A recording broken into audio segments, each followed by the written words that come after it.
டேய், சென்னையில பிளாட் போட்டிருக்காங்கடா. ஆள் விடுப்பா சாமி, வீடு கட்டி வெள்ளத்துக்கு வாடகை விட முடியாது. பரந்தூர் தெரியுமா? ஆமா, Kanchipuram district second international airport அங்கதான் வரப்போகுது. பரவாயில்லையே, அப்டேட்டா இருக்கேடா.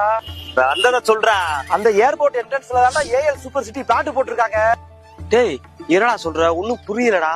இப்ப சென்னை மீனம்பாக்கம் ஏர்போர்ட் என்ட்ரன்ஸ்ல பிளாட் போட்டா எப்படி இருக்கும், அதே மாதிரிதான் இங்கேயும். வேற என்ன இருக்கு? பக்கத்துல எல்என்டி ரிசர்ச் சென்டர் 3 கிலோமீட்டர்ல இருக்குது. டேய், ரோடு ஃபெசிலிட்டிலாம் இருக்குல்ல? பக்கத்துல ஏர்போர்ட்டே இருக்குதுங்கிற நீ நம்ம ரோடு கேட்டுட்டு இருக்க. அது மட்டும் இல்லாம மெட்ரோ ட்ரெயினும் சென்னை டு பெங்களூர் போற எக்ஸ்பிரஸ் வேவும் ஏர்போர்ட் என்ட்ரன்ஸை கனெக்ட் பண்ற மாதிரியே சைட்டுக்குள்ளே போகுதுடா. எக்ஸ்பிரஸ் வேணா? இந்த என்ஹெச் இருக்குல்ல, பைபாஸ் தால? அதேதான். பைபாஸ்ல வண்டி எவ்வளவு ஸ்பீடா போகும், அதை விட ஸ்பீடா போற வண்டிலாம் இந்த எக்ஸ்பிரஸ் வேல தான் போகுமா. பரவாயில்லையாப்பா, இவ்வளவு ஃபெசிலிட்டிலாம் இருக்கு. மொத்தம் எவ்வளவு பிளாட்? மொத்தம் 300 பிளாட். இப்ப கரண்டா 70 தான் அவைலபிளா இருக்குது. அகா, லேட் ஆக கூடாது, சீக்கிரம் ஒண்ணு வாங்கி போடணுமே. நீ ஃபர்ஸ்ட் நம்பரை கொடு. இந்த நம்பர் நோட் பண்ணிக்க.